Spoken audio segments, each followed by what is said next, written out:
Dear brothers, it's about quality, not quantity.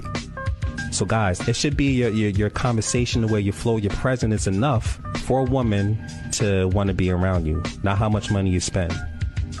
Dear sisters, it's about knowing your value. My sisters out there, don't be afraid to scare a guy off just because you have standards.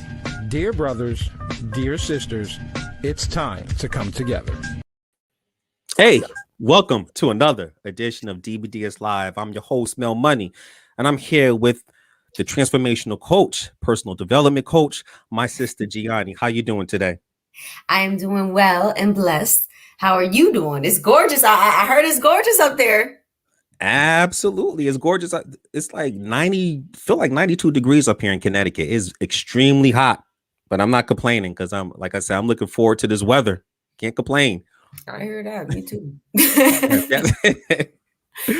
So listen, for today's show, it's going to be really great because before I reveal the topic, I just want to let everyone know that, listen, we greatly appreciate everyone's support. I want to give a special shout out to my man, Sean Supreme, who is truly talented. He is my brother that is hooking up the Dear Brothers, Dear Sisters website. And just to get everyone up to speed, the website will be up and running in a few weeks. Just got to tweak a little something here and there, but it's going to be. And it already looks amazing. Yes, it looks fly. It's going to have the audio podcast where you can listen to these gems. It's going to have free video resources to help you with your personal relationships. It's going to have articles and blogs. It's going to have consultation appointments. So if you want to book a session and get more help, we'll be able to do that for you. Just so much more. When you see it, please continue to support us, and we greatly appreciate it. Absolutely. Other than that, Gianni, before we pivot, tell the people where they can find your work at and tell them a little bit more about yourself. Well, my name is Gianni. I am currently in Georgia. I'm no longer going to say Atlanta. As of June 1st, I will be more of Georgia. I am originally from Massachusetts. I am a hairstylist. Been a hairstylist for 10 plus years. I am also a network marketer. I'm also, just talking about personal development and building people's lives and things of that nature. So if you guys are interested on just a new journey and trying to figure out how to change your path in life, and want to create another source of income, just let me know. You can find me at Gianni_Bansfield at Instagram and Gianni Bansfield on Facebook. Thank you. Yes, absolutely. Gianni, she's very knowledgeable. Please support my sister. She's out there doing everything for our community. So we greatly appreciate it. And today's topic, what we're going to discuss today, which I feel like is a topic that's long overdue, is the value of marriage. What you think about this topic, Gianni? It is such an important topic because I feel like everybody is so accustomed to talking about the negativity and, it's like kind of like the news. When you listen to the news and you can never get nothing good out of the news because it's just nothing but negativity. And I feel like that's what people are so used to talking about. And the fact that we're having this topic, I think it's very, very important. And it still gives people hope. You know what I mean? Because I feel like so many people are so quick to be like, I'm cool with being by myself. I don't need a marriage or what a foundation of a good marriage looks like. Absolutely. And this is like I stated, it's a topic long overdue because sometimes I hear brothers and sisters, man, marriage is just a piece of paper, or man, feels like I'm locked down. Well, not if you're with the wrong person, you may feel that way, but when you're with the right person, you feel free, right? Absolutely. And we're going to touch on other things as well. Lastly, before we bring our amazing guests into the show, make sure you pick yourself up a copy of Dear Brothers, Dear Sisters, Listen Up, a knowledge guide that can lead you into a marriage or a healthy long-term relationship or lifetime commitment. So make sure you check it out. It's on Amazon.com, and very soon it will also be on the Dear Brothers, Dear Sisters.com website, which will be coming up in a few weeks. So you ready, my sister, to bring these amazing guests? Absolutely. That's what I like to hear. So the first guest coming into the DBDS Live studio is my sister, Dr. Peggie. Welcome back to DBDS Live. Hi, thank you. Hello. Hi. So we have some new viewers. Tell the people a little bit about yourself, where you're from, and why you're on the show today. I am Dr. Peggy. I'm from South Carolina. I am married to a pastor for 50 plus years. We are parents of 3 adult sons and 3 lovely daughters in love and 5 grandchildren. I'm an author. I'm a coach. I'm an educator. I am a speaker. I'm, I'm a beauty consultant. I am a writing pearls coach and spiritual immune system strategist. Woo! I love That's this. amazing. Man, you know what, Gianni? I need to update my resume. That is amazing. Listen, I was saying the same thing as she's saying. I'm like, dang, I gotta update my resume. I love it. It's such an honor to have you on the show, Dr. Peggy. Thank you for coming Absolutely. on. It is an honor to be here. Thank you so much for inviting me back. I really appreciate it. And our listening audience can follow me at Dr. Peggy on all of the social media handles. And my website is mykingdompearls.com. I'm having a webinar this coming week, a lunchtime webinar at 1 p.m. Eastern Standard Time, where we are talking about mindset measures. Mindset measures. Woo! Yes, part 2. This is part 2. We've already done part 1, but yes. Oh, thank you so much, my sister. Blessings, blessings. And next, coming into the DBDS Live studio is my sister, Aisha. Welcome back to DBDS Live. Hi, Aisha. Hey, DBDS fam. How are you? Hello. Oh, we're doing great. Hi, Dr. Peggy. Hi, Tramel. Hi, G. I'm so glad to be here. Thank you for the invite, Tramel. It's such a pleasure to be here to explore this topic. And I'm just here to just give insight from a single African-American woman's perspective. So I'm hoping that, I could drop some jewels as well as just collaborate and just vibe with everyone on the panel today. Absolutely. Thank you. And it's an honor for you to be back on. And listen, my people, you thought that was enough? Next, coming into the DBDS Live studio is my brother, Minister Henry. How you doing today, brother? God bless you, DBDS family. What is going on? Dr. Peggy, welcome back. I love my Dr. Peggy. G, what's going on? Aisha, what's going on? It is a beautiful day because this is the day that the Lord has made. We're going to rejoice. We're going to be glad in it. My name is Henry Bien-Aimé. I am a father of 3, including one who is currently serving our country in Kentucky. He is a PFC down in Kentucky. God bless him. I have a youngest son who is 12 years old. He's about to be training with 2 travel soccer teams. My daughter, who's about to start on her journey. I got my 21-year-old daughter who's going to start on her journey. I've been married for 10 years to the beautiful Edith Danny Bien-Aimé. We are celebrating our 10-year anniversary. Wow. I am a minister. I am a producer. I am a podcast producer. I am a videographer. And if you are looking for someone to do your podcast, if you're looking for someone to do some video for you, you can look me up as Henry Bien-Aimé on Facebook and on Facebook and on Twitter and on Instagram. It's Master Henry 825. And I love this topic because this is a topic that is long overdue because the devil's after marriages. The devil is after marriages, and we have to bring back the sanctity of marriage. We have to bring back the institution of marriage because marriage is an institution. And my brother Tramel said it, and he said those words, marriage is a piece of paper, and that's what we need to attack on. Absolutely. And brother, appreciate you coming to the show. He is so talented that some of the infomercials are done by Henry. So please reach out to him. Business savvy, very talented. Thank you for coming back on, my brother. God bless you guys. I'm fun. I'm glad to be back. Absolutely, brother. And of course, he needs no introduction. The next one coming into the studio is my brother, Carl. How you doing today, my brother? What's up, my brother Mel? How's everybody doing? G, my baby sister, Dr. Peggy, Aisha, Minister Henry, how you guys doing tonight? Yes, Truly sir. blessed, brother. Truly Good, blessed. good. So we do have a couple of new viewers. Break down your resume while you're on the show today. Let's go for it. Man, it's a privilege being back on here. Absolutely.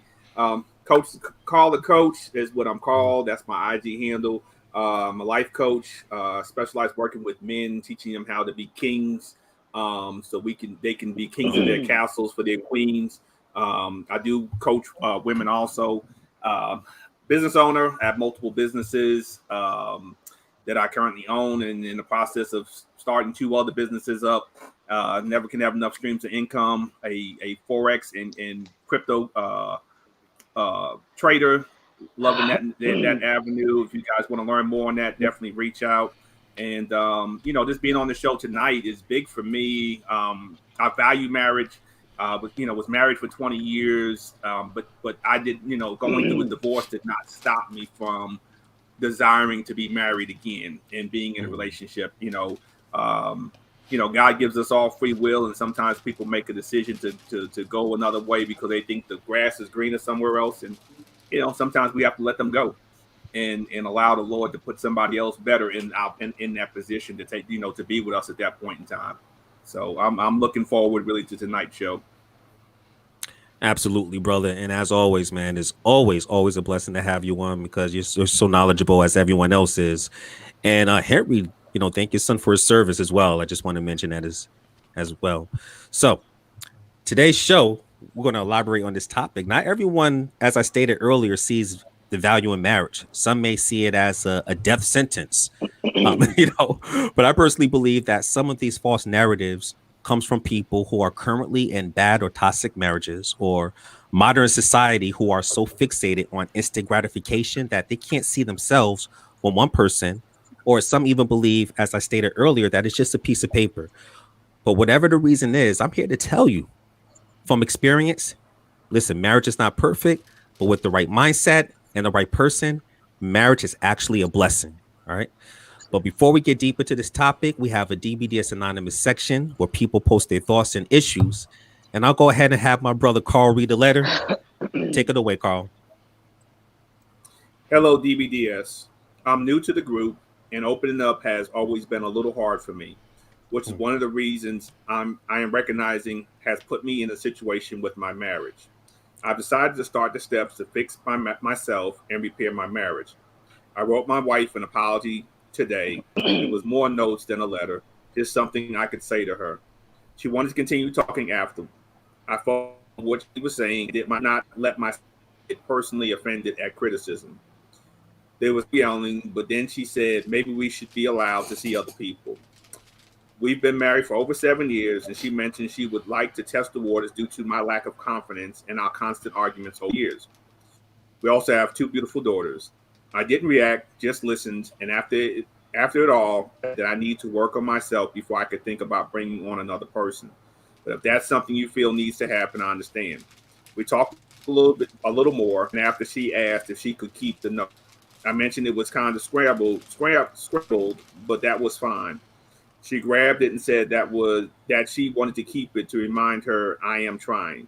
I want to focus on the fact she took it as a memento, but am still up and down because of the seeing other people. Was this a win? I don't know, but deep down, I don't want to lose our marriage. What should I do? Oof. Well, first off, thank you so much for your letter. Appreciate it. This letter itself, we could do an entire show on it, to be honest with you. But thank you so much. We have some knowledgeable people that can guide you in the right direction. So first, I am coming to my sister, Dr. Peggie. How can we help this brother? What advice do you have for him? Well, as you know, I really looked at a lot of things in this letter, and I first want to say I appreciate the fact that he stepped outside of his comfort zone and wrote this letter to DBDS asking for help. But I am not a counselor, but this letter was loaded with questions for me. First of all, he said he decided to step out and fix himself and repair his marriage. Okay, my suggestion to that is you may be able to fix yourself by yourself, but you cannot repair your marriage by yourself. And there's a lot in here that needs to be answered. A lot of questions that I had in relationship to, he said he wrote his wife an apology, and it was Right. more than a note. It was more than a letter, you know. So the thing is, why did you write your wife the apology, and why did you not apologize to her face to face? And of course, we're reading this, but we don't know what you apologized for. We don't know what you did and what you are asking her to forgive you for. And so, therefore, it's difficult to give advice when you don't have all of the information. And he did say that she continued to talk after he apologized. Well, that's normal in a relationship. Communication must take place, so she has to talk.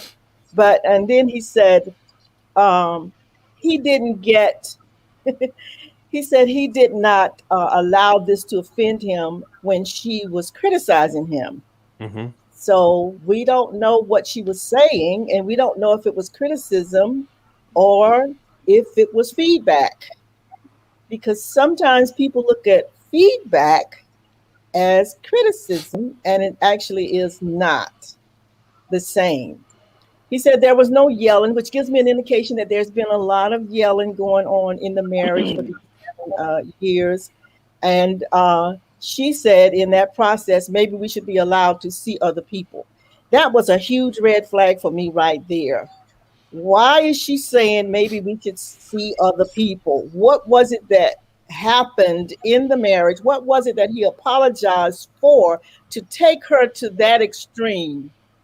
And it causes me to wonder if he has had an extramarital affair or if he's been seeing other people. And now she's saying this so that, you know, we can even the playing ground here. You know, you've been seeing other people, so maybe I should see other people too. But I do know that so often women may say things that they really don't mean because they're trying to elicit some information from you. They're trying to figure out how you really feel. And my thought is, if you really loved your wife and your marriage, you would have said no to that question. No, no, no. We do not need to see other people. We need to work on our marriage, and we need to, you know, I need to work on myself. First of all, he needs to work on himself, but he didn't say what he needs to work on. So there's a lot of other things in here, but I'll let someone else do some talking. But my suggestion is that, you know, he apologized, because he vowed to work on himself, to make an effort to be transparent. This is what he was doing. And this has to be in a marriage. You have to be transparent. You have to be honest. And I said that he did some self-evaluation, self-diagnosing, and self-prescribing his own plan of action. But I feel like he and his wife really need to see a counselor to sort through all of these things that we don't see in this letter, all of the questions that are not answered or presented in this letter. The things that are really relevant is exactly what was he apologizing for. Very, very powerful. Well said. Appreciate that, Dr. Peggy. I'm coming to my sister, Aisha. This brother needs some guidance. What insight do you have for this brother? Well, you know, first I want to say, you know, for some people, it's a very big of a struggle to communicate. And I see that this person, it seems like they're on a journey of opening up, wanting to, you know, hear some feedback or just have people hear them. You know, the thing that stood out the most to me is that this individual is lacking confidence. I don't know what that lack of confidence is for, but obviously he feels like it has affected his marriage. In whatever way, I don't know what's going on, if it's, you know, health problems, so he may not be able to perform, and maybe other people outside of his marriage. I don't really know what's going on, but the biggest thing that this brother can do is definitely continue to remain focused on himself and in turn, really think about some individual counseling. I mean, couples counseling, as Dr. Peggie was talking about when she was speaking. A lot of times when you decide to bring in outside people into a situation that's already having its challenges, it makes it a little bit more challenging, a lot more challenging. It creates a lot of messy entanglement, shall I say. Right. And one thing that I think is big when you're talking about marital issues is the fact that you need to reconnect in some sort of way. And a lot of times to do that reconnection, you got to really do some deep soul work each individual, and really kind of lay out there what each other's needs are and how you're going to be working towards meeting those needs. And I think because things are so deep within our soul, that's so difficult to talk about, and sometimes people don't have the words to be able to express those things, it poses challenges in their communication in a relationship. It can manifest in your physical body as well as your spiritual mind, your spiritual soul. So all these different things that are unaddressed, it really comes up in relationships with the person that you're spending most of your time with your soulmate, with your husband, with your wife. So when you don't take time to really dig at the root of what's really going on internally, that could be just cancerous, it really Mm-hmm. keeps you in a place of not being able to meet the needs of your partner.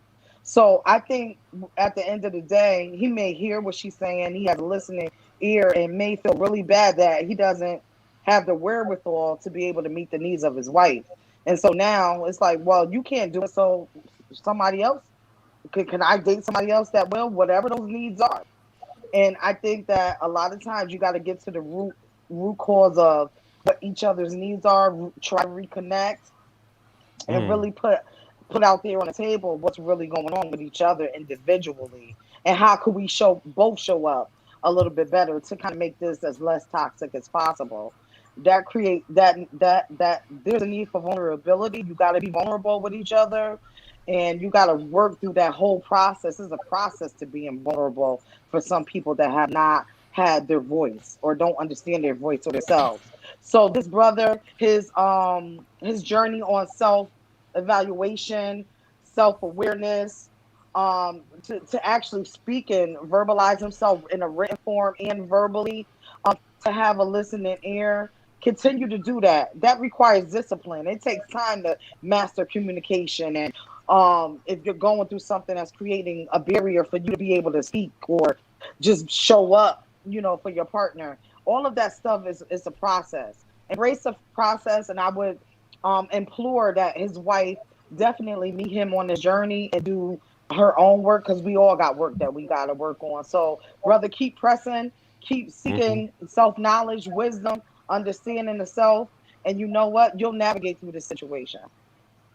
Very well said. Very well said. Keep navigating, brother. Keep navigating. I'm coming to my brother Henry. How can we help this brother? He's at a crossroads. It sounds like. Well, first and foremost, I want to give him, props for taking that first step, Mm. because the life's journey, the road to a journey begins with just one step. And to Dr. Peggie's question, one of the reasons why he's writing a letter as opposed to maybe talking face to face is that in sports, because I like to relate everything to the Bible and I like to relate everything to sports, there's a saying that a coach uses in sports. It says the tape doesn't lie. Mm. And just to give an example, when a previous relationship in a previous marriage, we went, my now ex-wife and I went through a parenting journey, and one of the things that parenting journey, one of the exercises that we had to do was simply take a look at ourselves in the mirror. Mm. Now, most people would think, hey, I look in the mirror every single day. There's nothing new. But what this man was looking at is basically a reflection of what he did to her. And now he's looking at it and basically looking at himself. And then when he's looking at himself in the mirror, he doesn't like what he sees. Mm. Because the Bible says that we don't fight against flesh and blood. We fight against spirituality and municipalities of the day. And so now when people fight, whether it's brother and sister, husband and wife, whatever the two people, when the two people are arguing, they're not arguing, they're not talking to each other. That spirit is trying to battle that spirit. And now when he said that there was no yelling, he's now not talking to that spirit. He's talking to that person and realizing what that person is going through based off of what he fed her. That's deep. Adam, when God made Adam and Eve, he made Adam to work. And when you sow a seed, that seed grows. And every time he kept feeding negativity, what did you think was gonna happen? You are only gonna reap what you sow into her. She's only gonna produce whatever fruit that she produces is based off of what you put into her. And so we go back to when it says the tape don't lie.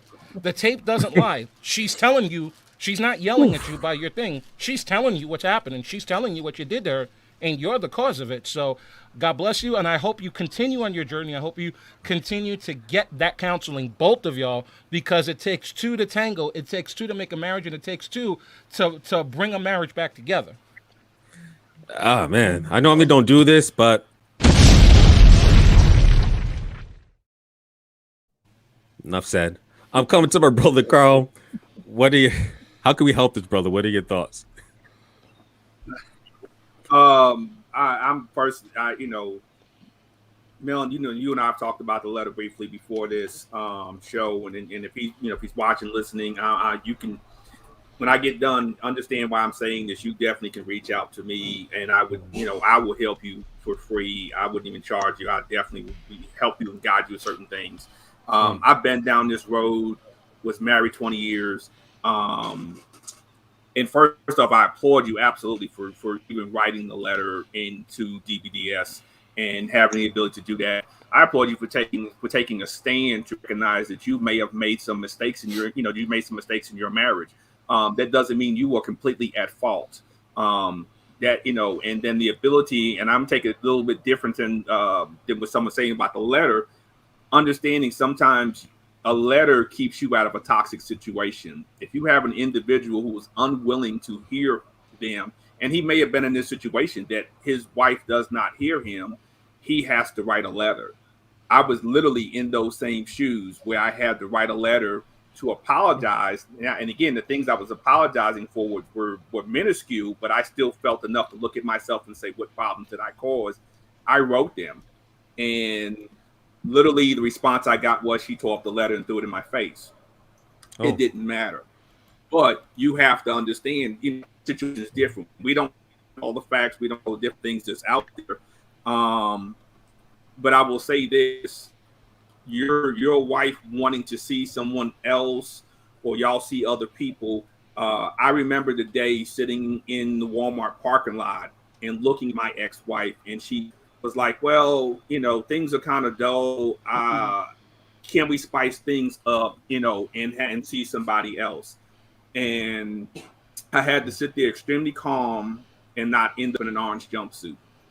Seriously.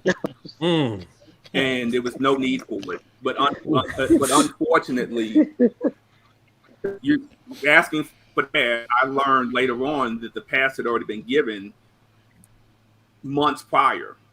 So I'm going to tell you this, and I say this just to keep you on a level playing field as you're reaching to get help. Most women don't come to their husband, a wife does not come to her husband and say, let's see other people, entertain other people, unless she has entertained someone, entertaining someone, or has someone she wants to entertain. And if you go to her and ask her, she's going to lie in your face. She's going to tell you no. She's not going to tell you the truth. I'm sorry. I'm just going to keep it real for you, brother. I have been down this path, and I have dozens of men I've helped who have gone down this same pathway. Don't beg. Don't cry. Don't get angry. There's nothing you can do. God's given us all free will. He has given us all free will, and she has the free will to do what she wants to. The biggest thing I'm going to tell you right now is get you help, get you some counseling, coaching, work on you, become the best you for your two girls. She has to decide if she's willing to want to put the effort to work back in the marriage. Now, I'm not just trying to come at her. Again, I don't know everything that you did wrong in your marriage, but when someone's telling you they want to bring somebody else in, that is adultery. She's trying to get you to agree to commit a sin. You don't need to do that. Keep that out of there, because the two of you are already having issues. It's only going to turn into a bigger issue when you bring in multiple people, because it's not going to be one. It's going to be, well, let me get one more. Let me get another pass. Let me get another pass. And that's what it's going to continue. Next thing you know, you're going to be in an open marriage, and you don't even realize you're in an open marriage.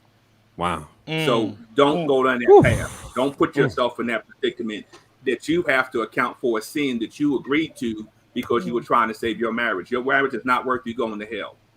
I'm gonna keep it plain and simple for you with that. I was able to walk away from mine because I was not going to end up in hell trying to save a marriage. And I wanted my marriage, and I prayed for my marriage. I prayed a whole year on my knees, lots of hours for my marriage. But I also asked God, give me peace and give me the ability to take care of my two sons, regardless what the outcome is. And I have taken care of my two sons on my own since she's left. Your girls need you, and they're going to need one parent to be sound and responsible, and that is your job at this point in time. And if your wife wants to see somebody else, there's nothing you can do about it. Getting upset, getting angry, all that stuff, you're going to end up in an orange jumpsuit, and your daughters don't have nobody. Don't do it to yourself. Focus on you. Focus on your girls. Get the help. Allow her some space and time, and maybe she'll come back in and say, hey, let's go to counseling together. But if she doesn't want to go to couples counseling, take care of you and your girls. I can't say it. Take care of you and your girls right now, and give her space that she needs. Okay. Very well said. Very well said, Carl. Different point of view, different perspective.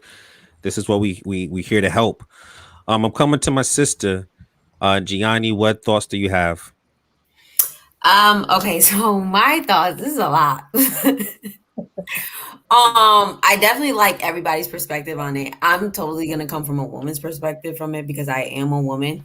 But just because you're ready to change does not mean that she's ready to change. Maybe she was ready to commit and work on your relationship when the situation happened or whatever was going on. Just because you want to change right now, and this is my thing, what I say with people, no one thinks like you. Your mom don't think like you, your brother don't, like, no one thinks like you. So, like I said, just because you want to change does not mean that she needs to change because you want to do it. And that's what kills me with men or people just in general. Let me not even say men, but people in general. But what Carl said, especially if her mindset is already on like, oh, we should see other people. Absolutely not. I don't agree on that at all. And it's the whole infidelity thing. Like, it's just, to me, it just doesn't, like, we're married. Like, if you want to see other people, you might as well just say it's a wrap. We get a divorce. I'll see you later, because you can't think you're going to sleep with someone and we are bonded through God and think you're going to come back and we're going to fix this. It's just not going to happen. You know what I mean? Because you're not going to be able to trust her at all. But you need to find time to work on yourself. You guys need to come together and work if you guys really want to create this marriage and really work at it. But give her time, though, because like everybody else said, we don't know the full extent of the story. So we don't know where to go, who's right, who's wrong. You know what I mean? There's two sides of the story, but just off of a little bit of what the story seems to me, I personally think you're kind of making it seem like you're the good guy and you admitted to a little bit. And then she's kind of the bad guy because she's like, I'm done with you. So that's my opinion. And I wanted to address something that Carl has said, but I completely forgot. Oh, that's what it was. It was another thing was as women, and it was actually referred to the last podcast we were talking about, and not playing games. You guys have been together, yes, but I can say I feel like when a woman is done, a woman is done. Like, I don't know, like maybe this is her way saying, by her saying, I want to see other people, instead of her saying, I don't want to be with you no more, she can kind of put that on you and see what you do with it, because you probably already did it. So she's like, he's going to keep doing it. So I don't even want to deal with him no more. because I've been there. I've literally told somebody I want to see other people, knowing I didn't, but I didn't know how to get this person away from me. That's a whole nother topic, but that's just a little bit of that. Okay. I mean, well said. Well said. Carl, you want to add something else to that before I just give my 2 cents right quick to what Gianni stated? No, I like I said, I agree with Gianni saying, you know, if a woman's done, she's done. You know, again, I come, you know, I look at both perspectives and I understand things. You know, sometimes again, you know, as men, we don't hear what's being said.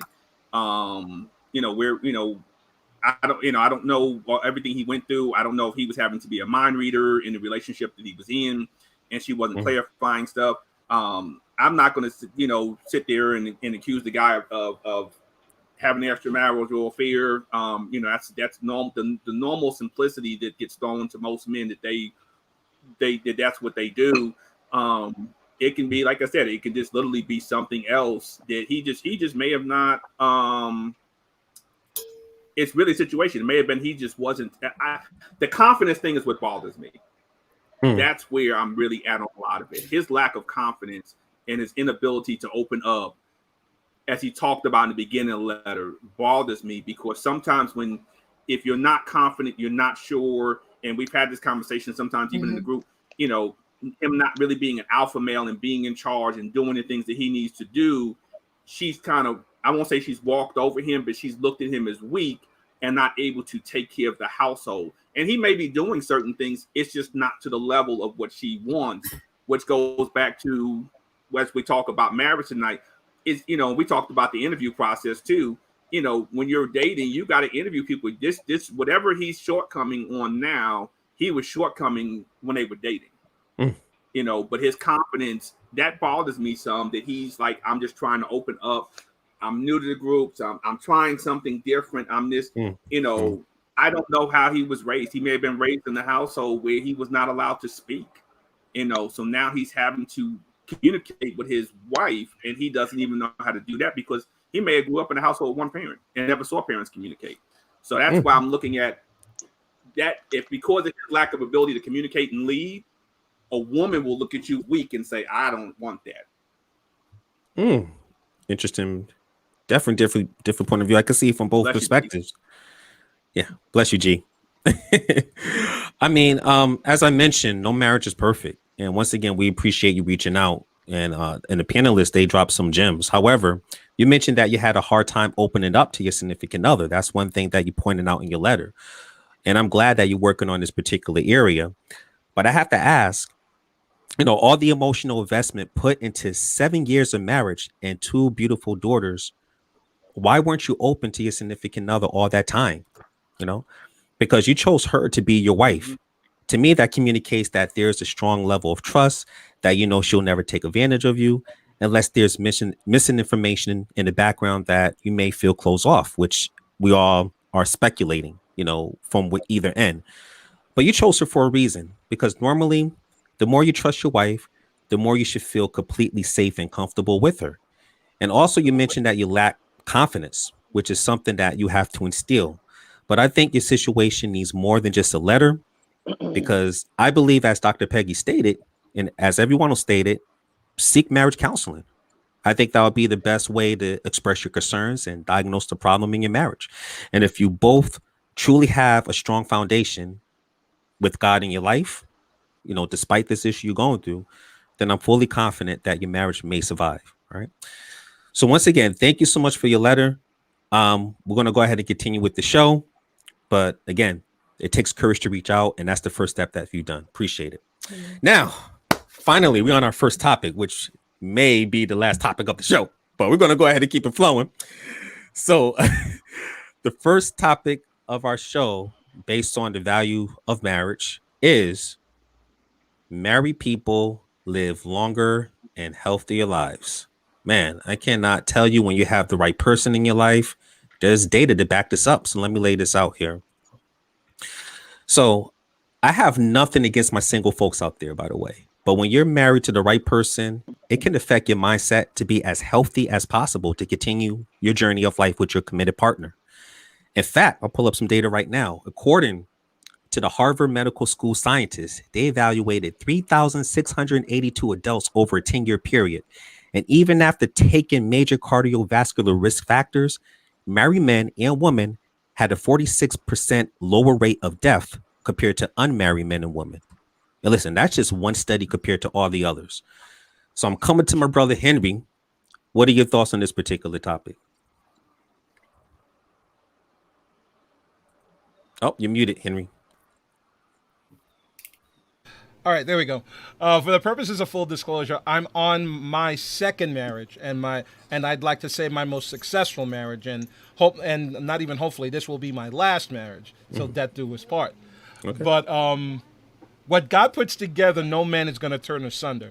And so the feeling that you have when you come home from a hard day's work, or when you come home and you're battling the world, and then you come home, and if no one else is in your corner, that significant other is in your corner.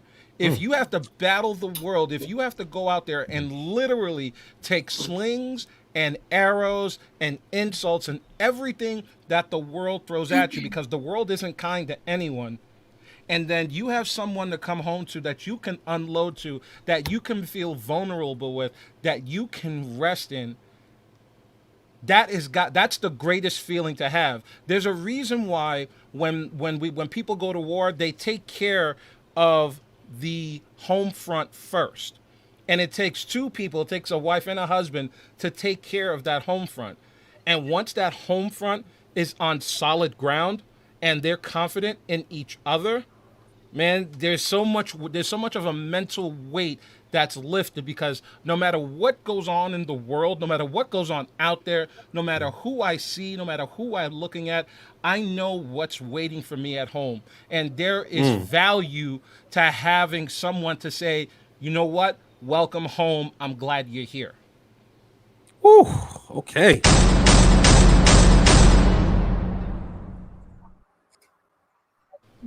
Woo, facts, man, facts. I'm coming to my sister, Aisha. What are your thoughts about this particular topic? Married people live longer and healthier lives. I think it's a great benefit to people being together, married, living together, and really getting to know each other, and going through the evolution together throughout the stages of life. There's beauty in that. There's wisdom in that. There's peace. There's comfort in that. And there is most definitely longevity in that, especially if each person is like they're in it for the long haul. Like you said, scientifically, studies show that people just naturally live longer when they have their lifelong companion with them, their partner. And if you're into longevity, then you might want to be into having a marriage partner. Someone that you could depend on, someone that is like a confidant, someone that you could cry on the shoulder, you can laugh together, you can enjoy your common interests together. So I just love the topic of being married.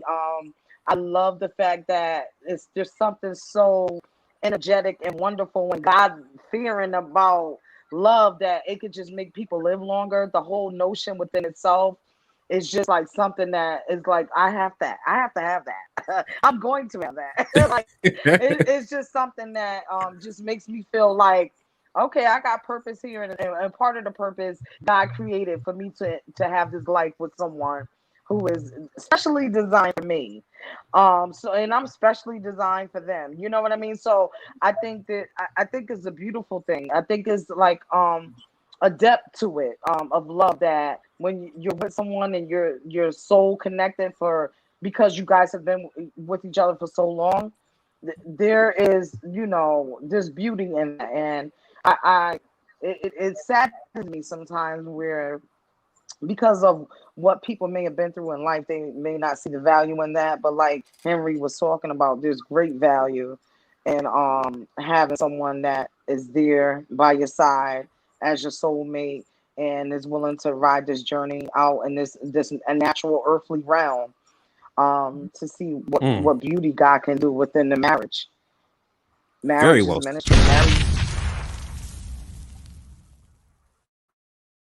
I'll drop the bomb again once you finish. Go ahead. No, I'm good. That's all I That's gotta say. That's what I'm talking about. See, my thing is that just speaking from experience, and I agree with this, and you live longer, healthier lives. My wife, she holds us accountable, and I hold her accountable. I'm like, baby, you going to the gym today? And now she's making food without any salt. So I know that it's like things like that, little things like that, that can you have another human being holding you accountable, and vice versa. You know, to make it That's a healthier physicality and spiritually and everything. Now I'm coming to my sister, Dr. Peggy. What are your thoughts on this particular topic? Well, I totally agree with everything that has been said from my sister Aisha and my brother Henry. These are so very true. You know, the Word of God tells us that two are better than one, because if one falls, then the other one is there to lift them up.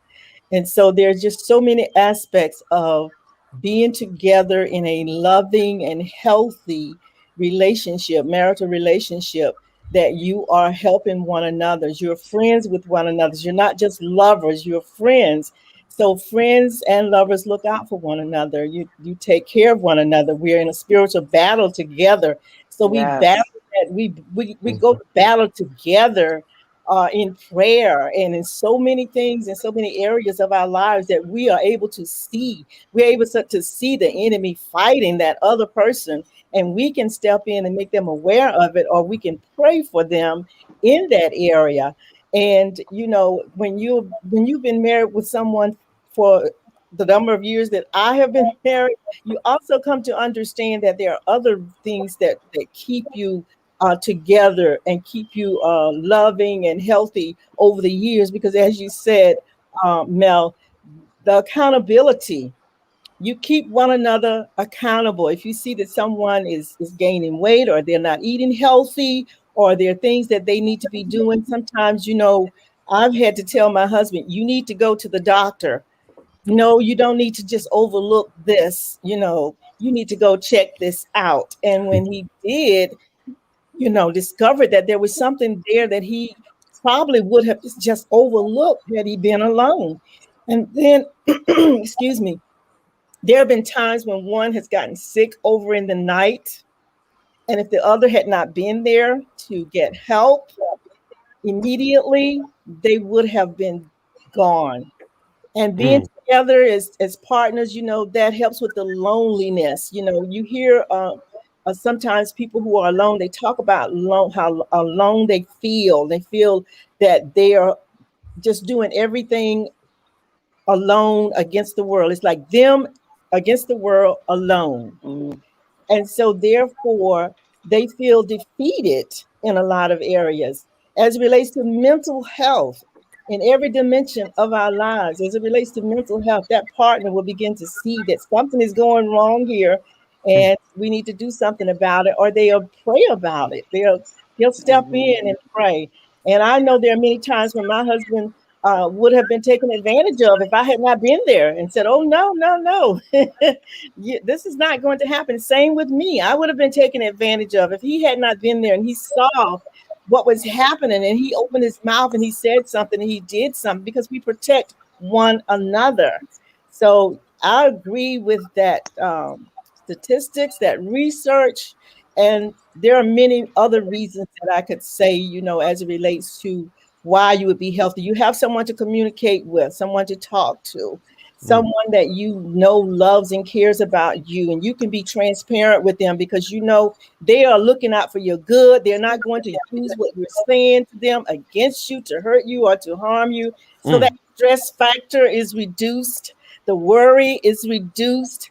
And you know, stress causes a lot of diseases in the body, and we die from a lot of physical ailment. But also research has shown that the largest percentage of people who visit the doctor, it is stress related.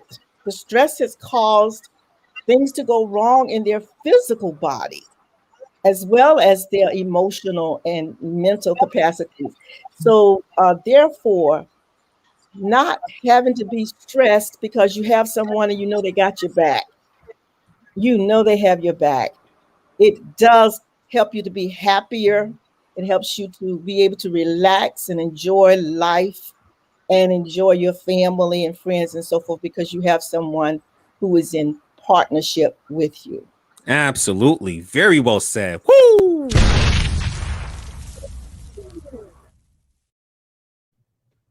I'm telling you, we are spitting fire. We are spitting gems. Now I'm coming to my brother Carl. What are your thoughts on this particular topic? I agree with everything everybody has said already with it. It's one of the reasons why for me I desire marriage. It's not a rush. I don't come from a standpoint of, well, I just don't want to be by myself. It's not from that. It's from what I know what marriage brings, the benefits of marriage. The Bible says we were never created to be alone. It said man was not created to be alone. And essentially that's why God took a rib and created Eve. So why should, so those that say, well, I just don't want anybody, but you're going against what was actually set in the foundation in the beginning of time. But I want to go back to what Mel said. I want to come a different direction. I love everything everybody said, but I sell life insurance. There's something I don't do it anymore. I still maintain my license, but it actually affects the policy. If you're a single man at 40 and a married man at 40, a single man pays anywhere from $10 to $15 more a month for the same amount of money and the same length and time in a policy. Wow. Reason being is let's go look at these data, and this is a 150-year study. This is not this is a 150-year life insurance study from the beginning of life insurance. But it's talking about married couples live longer, and they're not talking about cohabitating couples. If you're cohabitating, you still have the same effects of being single, because anybody can walk away essentially, and there's more stress in that. But married men live longer than unmarried men. Single men are 32% higher at risk of death because of risk taking. The things that they do, the things that they're going, that they'll do with their lives. But being married, what they count on the insurance side is you're going to eat healthier. Like, Dr. Peggie said, I didn't say, hey, you're eating this, let me change up your diet so you're eating better. You men will eat better, women will eat better because you're holding each other accountable. You exercise more. And truly, most men don't go to regular doctor's appointments. It is the wife, and I'm just keeping it real. It is the wife who forces most men to go to the doctor's appointment. I think I forgot to write the number down. I want to say it's somewhere around 79% of men would not go to the doctor appointment, their regular doctor's appointment, if it was not for the wife. It's up there. It's actually crazy. And then there's one more point behind it. I lost it. But it like I said again, it just really matters. When you're married to your best friend, lifetime partner, you got somebody you can sit there with and grow old with. They even say, you'll fight even harder when somebody's sick and they're older. You'll fight to stay alive and fight their illnesses and stuff like that. They talk about the cardiovascular, how it increases in single men, how it increases, the risk of cancer increases in single people. So there's a lot of stuff there, data that shows being single is just not healthy. And it's no knock against single people. This is just real. Right. I tell somebody, Google's your friend. You can Google and look at the different insurance things, but this is based off a 150-year study that these numbers come into play. And they say men who have never been married have three times more likely to have a cardiovascular system disorder.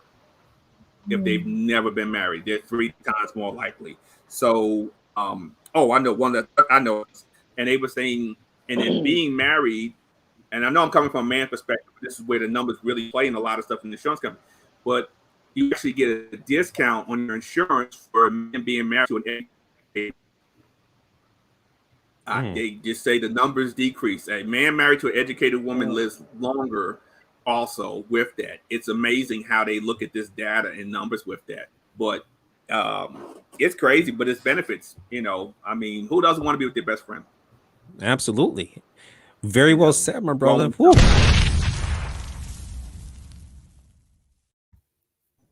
Before I come to my sister Gianni, we got a quick comment of one of a viewer, and look what she stated here. She said, Carl. Okay. Thank you for that comment. Who said Carl? Appreciate that. All right. Coming to my sister. It's all good, brother. Oh, that's yeah. Coming to my sister Gianni. What are your thoughts on this topic? So my thoughts on this topic is that I'm not even a year into my marriage, but I am truly a believer in having a friend. Like, you can lose your mom, your dad, your sister, but you need a friend. You need someone to be able to lean on to at any point in time. And I just know the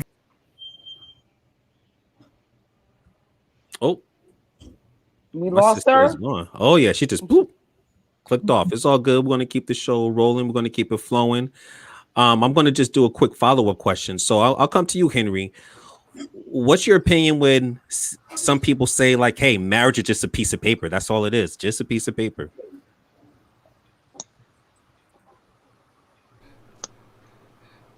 Okay, Gianni's back. Oh, okay. Go ahead, Gianni. Finish your thought, and then I'll do the follow-up question. Go ahead. So what I was saying is that I have really, really great people around me that have been together for 47 years. My in-laws been together for 47 years. And when I mean, my mother-in-law looks amazing, even my father-in-law, but just to see that they've been together for so long, and even my aunt and uncle in New York, they've been together for 45 years, and they just to see them together and see how healthy they are, and everybody knows that, like, everything's not going to be peaches and cream, you know what I mean, in the beginning. People go through their ups and downs, but that's what makes the relationship better and stronger, you know what I mean, especially if you guys want to be there together, if you guys want to do this together. God's not going to rain down on someone's happiness. He wants us to be happy. That's the reason why we're here, you know what I mean, to be able to create and be happy on this earth that he created. And I feel like us being together, I mean, being married does it's like I'm sorry, Aisha said, it's love. That's what makes you stay alive, because I feel like there are people that can die from a broken heart. You know what I mean? And nothing really be wrong with them. They just died from a broken heart. But I feel like love is truly, truly what is the bond to holding on to that long love life. It's love. It's loving God. First of all, God first and then love. But that's what I have to say to that. Okay.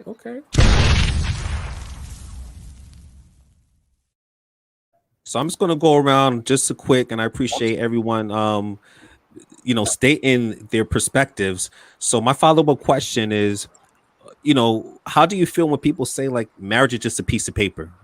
That's all it is. It's not love. It's just a piece of paper. I'll come to you, Henry. What is your thoughts on that? I love when people say that marriage is a piece of paper and it doesn't really mean anything. Let's do this, for example. Okay. How many of us have gone to the car dealership, looked around for a car, gone to several car dealerships, and then finally found the car that they want? You then have to go inside the building and then you sign a piece of paper. You can't have that car without the piece of paper. If you go to a bank and you're asking the bank to loan you money, they're going to tell you, come down to the bank and sign a piece of paper. That piece of paper is what allows the bank to give you the money. We talk about LeBron James, we talk about Carmelo Anthony, and all these athletes who make these millions and millions of dollars. They can't play their sport without signing a piece of paper. We have multi-billion-dollar companies. We have partnerships. We have people who make millions and millions of dollars on companies, but their company... Well, can't hear you, Henry. Their company there you go. started on a piece of paper. So if you value the piece of paper in those situations, what makes a marriage license or a marriage certificate any less valuable? If it wasn't that valuable, why is it recognized by law? That piece of paper says that I'm your responsibility. You're my responsibility. I'm responsible for your well-being. You're responsible for my well-being. I'm responsible for all of the feelings, for all of the anger, for all of the love, for all of the trepidation. I'm responsible for you. You are responsible for me. We are building a life together. So that is in legal terms, and Carl will tell you, it is a legal binding contract, just as all of those other contracts are. So what makes it less valuable? Woo. Okay. Good perspective from the people that just say like marriage is a piece of paper. I'm coming back to my sister Gianni before I go to Carl. What are your thoughts when people say that? I just have to say that I love that analogy. Like that was because I used to get so upset when men would be like, "Oh, for what? It's a piece of paper," and I used to be like, "It's not just a piece of paper," but I could never get out like the meaning behind it and how I felt about it and things of that nature. And that sports and all that's a great analogy behind it. And it's just like basically giving birth to a child. You have to sign your name on that birth certificate. I didn't think about it like that. Like you own that child. That child is your child. So it makes sense. I'm happy. Thank you. I'm gonna write somebody today. That analogy. Wow. That was a great one. Without the signature on the birth certificate, you are not a parent. Whether it's by biology or by choice. You are not recognized as the father until your name is on that piece of paper. Right. Yeah, that's deep. Wow. That is. And I think people don't think about it in that sense. True. Do you know what I mean? Like a lot of people don't, when you put it behind, then people be like, all right, I get it. You know what I mean? So, but. Whew. Now I'm coming to my brother Carl. When people just say, hey, marriage is a piece of paper, man, that's all it is. I mean, what's your thoughts on that, brother? Yeah, there was a meme that was going around and said, stop saying marriage is a piece of paper. You don't have to work hard for it, but we get up and we work for the piece of paper every day, that money, every day. So we're willing to put that effort in for that piece of paper, but not our marriages. I think it's to me, when people say that, it's a way for them to minimize what they're about to do. Because that piece of paper is an accountability standpoint. You can't do anything. It's just like if I was not legally divorced, I could not go marry somebody else. Right. So that paper didn't have that much weight. Why can't I just say, you know what? I'm done with this person. I'm gonna marry this person tomorrow. Why do they have in some states stipulations even after the divorce is finalized? You still can't remarry for a certain period of time because that person can have a right to change their mind and want. There's a lot of legal things there. You can't change your name back. You can't do this. That piece of paper, if it's just a piece of paper, it has so much power. You can't, you can't kick somebody off your medical insurance until that divorce decree is finalized. You can't remove people from certain things until that divorce decree is finalized. So when you're saying, oh, it's just a piece of paper, it's not, because it's legal binding contract that also asks for witnesses, just like the car dealership. There's a witness to the loan. That's like right. There's a witness to the loan. That's just right. Like the marriage, there's a witness to the loan. Come on. There's a witness in the hospital to the Come on. Don't sit there and say it's just a piece of paper when you have to have witnesses that you need to do it. And I'm gonna say this for the divorce people. Like I said, divorce happens. Yeah.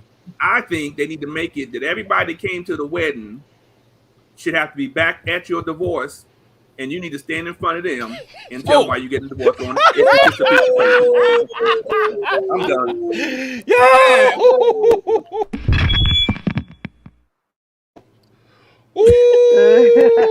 Carl. Woo. Yo. Why you do that, Carl? Mic drop. And just to follow up with what Carl is saying, in some states, It's illegal to get married to someone if you're already married to someone else. In some states, adultery is illegal. Wow. All right. So to I my live in people one. out there that have been saying that, I'm going to come to Aisha with her comment on it. So to the people that are saying like, man, it's just a piece of paper, man. That's all it is. So what are your thoughts, Aisha? Oh man. You know what? I just think that people say that because they want to be so negative and sour about marriage. Like we're living in the United States. We are living in the U.S. of A. Just like everybody has said, there's plenty of documents that we have to sign, right? Plenty of documents, and I just think that people want to not think about marriage and that piece of paper and the business economic aspect of it. You know what I mean? Like it's about the uprooting and creating that generational part of that generational legacy for your family. It's about building the building blocks of buying a house, obtaining a mortgage, kind of combining your income. There's benefits. There's benefits to that jointness. So I think when people get sour about it, because at the end, they may or may not have to pay alimony or child support or whatever, whatever the case may be. So it creates this negative connotation about marriage because now it's a legal binding document that people have to adhere to the agreements of it, and afterward there's still agreements. So and that could be quite hefty for some people, the financial obligation of it, so it creates people to say marriage is just a piece of paper, let's not do it, because it takes people out of accountability, like you guys mentioned earlier. So those are my thoughts on marriage, being a piece of paper. Yes, it is a piece of paper, but it's a piece of paper that can be beneficial in the United States of America to upward financial mobility. So it really depends on how you look at it. Woo, okay.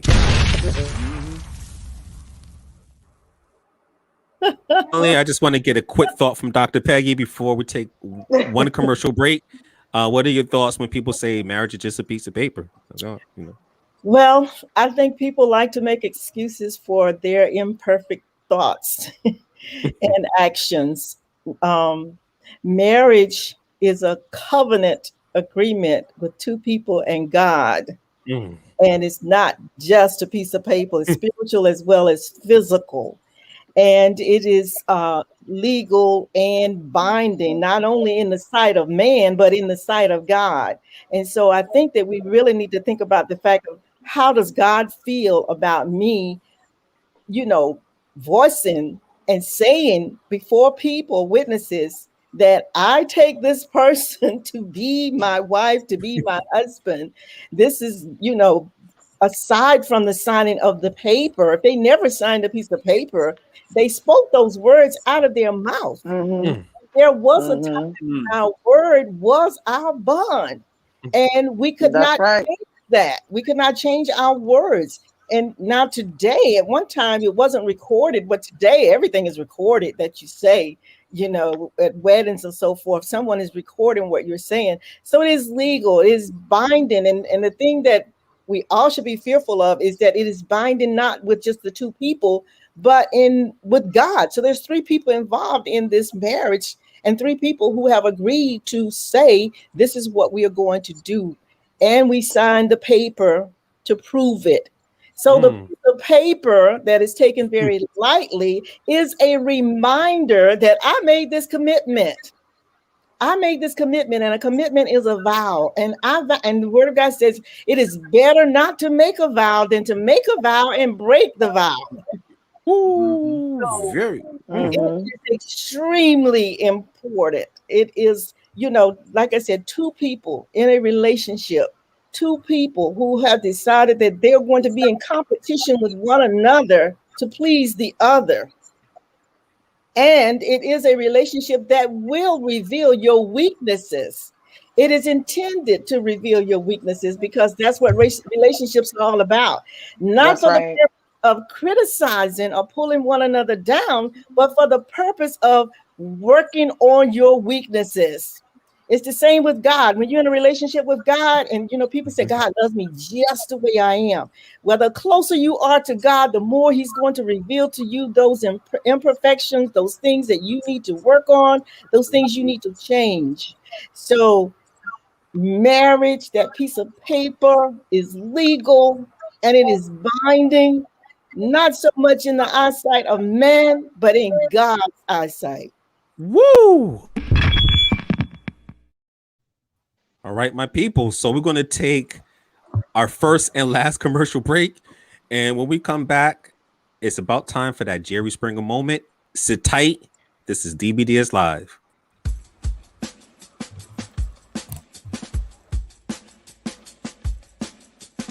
So many people are calling for police reform.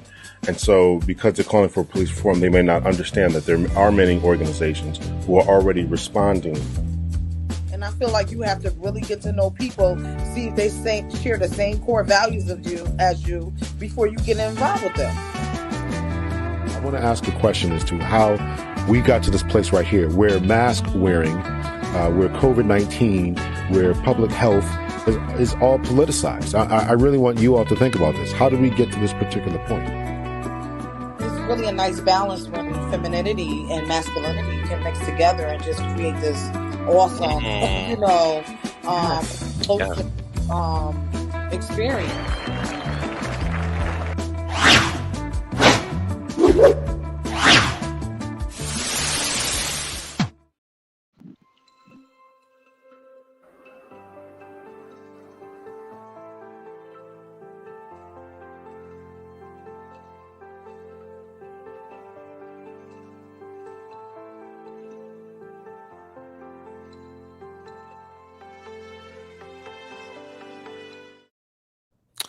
All right, welcome back to the DBDS Live studio.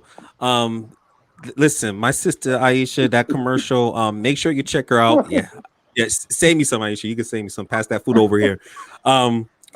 She is on the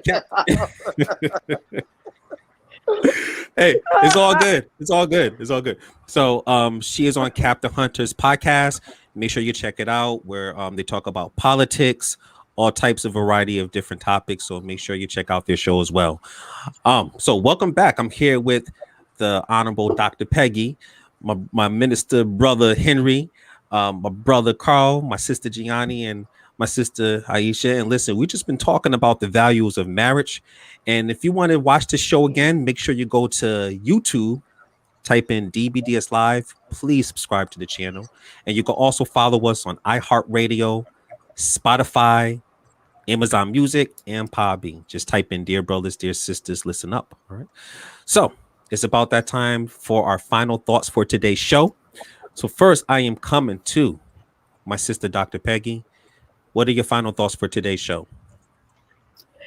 My final thoughts are, marriage, just like any other institution, is not perfect because there are imperfect people who are joined together to form the marriage union. But I'd like to remind everyone that when you come to a marriage, you need to have the understanding that two people are coming together with their cultural backgrounds and their, I call it baggage. You're bringing your background, you're bringing your baggage. Everything in your baggage is not good. Some things in your luggage, they are good and you should keep them. Others need to be thrown out. So you come together as two people looking at God and his word, and you're saying, this is how we are going to develop our marriage and living together, working together, because the marriage bond, the marriage institution, God set it up, and he had perfect reasons for doing so. It is a model of Christ and his church. And in this setting, there should be unlimited love, forgiveness, mutual submission, respect, kindness, unselfishness, because it covers us, it protects us, brings provisions to us, and gives us power and authority. And, we're sharing our life experiences together. We're deep friends, and we are enjoying sexual intimacy. We didn't talk about that. Well, we didn't get that far though, but there'll be a part 2. But we're enjoying sexual intimacy and pleasure. And ultimately, we are procreating children. And, God intended for those children to be godly children that loved him. And we are models for them. Marriage is a beautiful thing. It's all about your mindset. It's about your mindset and how you think about it. And simply because you observe imperfect relationships growing up does not mean that that has to be what your marriage looks like, because you can make the decision and you can say, this is how our marriage is going to be. We're going to model it after what Christ and what God has said in his word. And when we have problems, when we have issues, we are going to communicate, because when there is no communication, assumptions are made. I love it. Fire, Dr. Peggy, fire. Very, very well said. Thank you for blessing us with your wisdom on that. I'm coming to my sister, Aisha. What are your final thoughts for today's show? My final thoughts are when it comes to marriage, making that decision, choosing a partner, what I feel like is important for me and what I feel like is important for other people is to really get to know the person that you're deciding to make that commitment with. Really know their value systems, their belief systems. Make sure that you guys are aligned with one another with that regard. How you look at raising children, what the communication is like, the weaknesses, the strengths, all these different things like really have to transparently be on the table, and that getting to know each other dialogue. And I think a lot of times we don't like do take the time. We just kind of jump steps, and we kind of sometimes get into the flesh and our physical attraction with the person, but what is that soul doing on the inside? You know what I mean? What's going on with that soul? And so to me, that's of most importance, because that's really going to dictate how you treat me, how you love God, all those different things. And if we have common interests, if we can ride this out for a lifetime. So from a single woman's perspective, think about those things when you're meeting someone or courting with someone or dating someone. Know the difference between the level of engagement that you have with that person and if they're material to take it to that next level of matrimony, because everybody's not worthy of that spot. So, you got to know who you're picking, what you want, and who you are first in God in order for him to bless you with that ultimate person. And that's my mindset. That's my belief system. And mindset is key. You got to know the mindset of the person that you are looking to make that big plunge with. So, I just pray that everybody continue to keep their mind that's on this platform, continue to share, and to uplift those that may need some knowledge, wisdom, and understanding. Thank you so much to everybody. And thank you, Mel, for the invite once again. Absolutely. Very welcome, sister. And thank you for sharing. Now I'm coming to my brother, Henry. What are your final thoughts for our viewers out there? Oh, Myself from you. God bless everybody. Thank you once again, Mel, for allowing me to be here today. It's an honor and privilege to be with you all and hear so many mature, different perspectives on marriage and how it affects us. I have a couple of things to end with. Husbands, you are a direct reflection of your wife. She is what you feed into her. So if you call her a witch, guess what? You gave her the broom. If she doesn't produce fruit, you didn't sow into her properly. Women, your husbands are a direct reflection of what you tell them. If you are not building them up, someone else will. If you keep telling them that they are dogs, then you know what? They're going to be dogs. Marriage is an institution.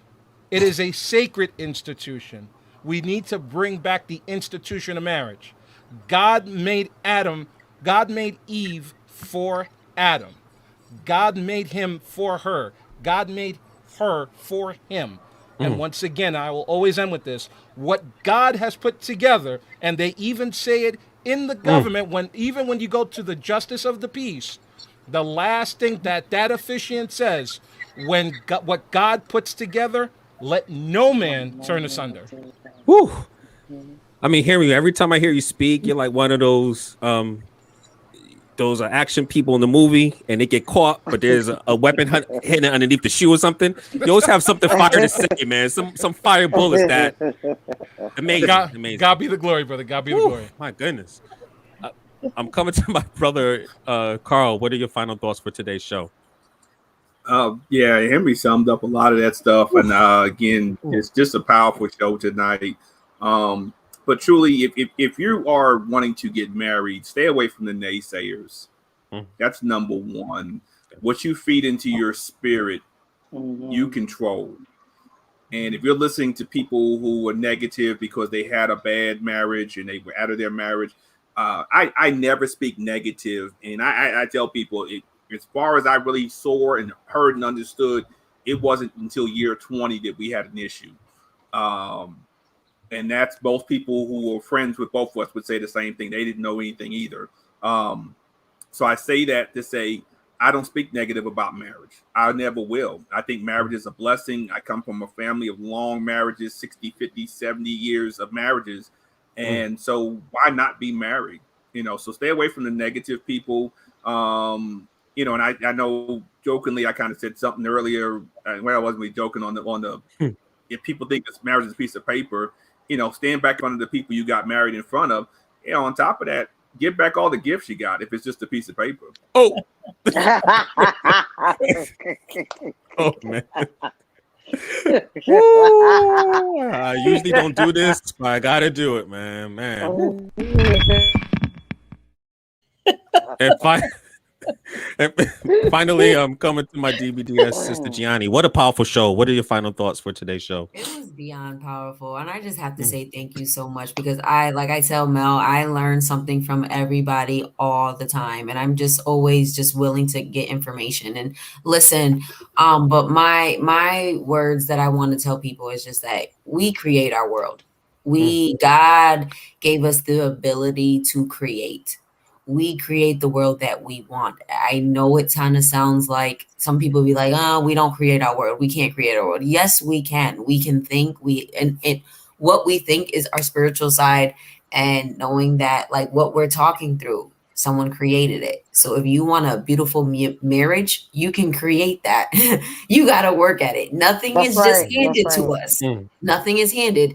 And I feel like a lot of times people feel like things are supposed to be handed to them, and they're not. And I have to say too, like the love just keeps going. Like, yeah, I got married a year ago to my husband, and I've known him for 3 years, but till this day, I'm like, oh my God, I love you so much. Like you're turning me on just by nothing, by just you being you, and that's the beauty of it,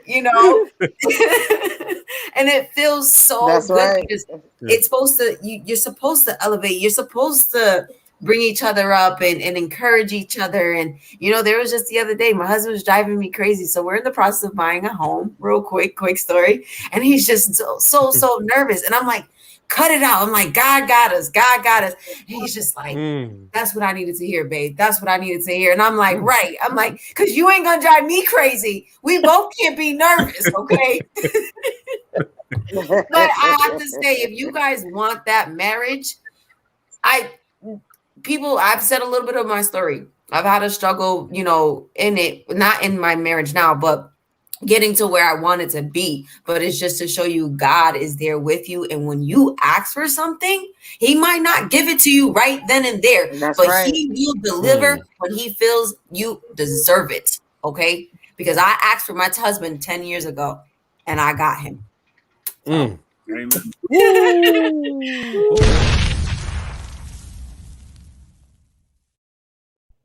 And Gianni, one thing I just want to point out, you stated just a year, but listen, it's quality over quantity, and you guys are truly blessed. Okay.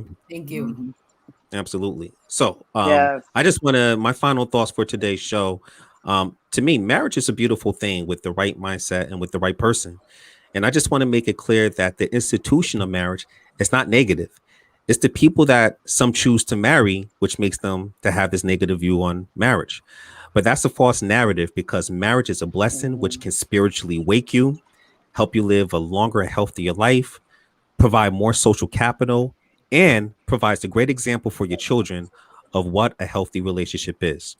So once again, I just want to thank this amazing panel, and much love to the DBDS family. Take it away, Mel.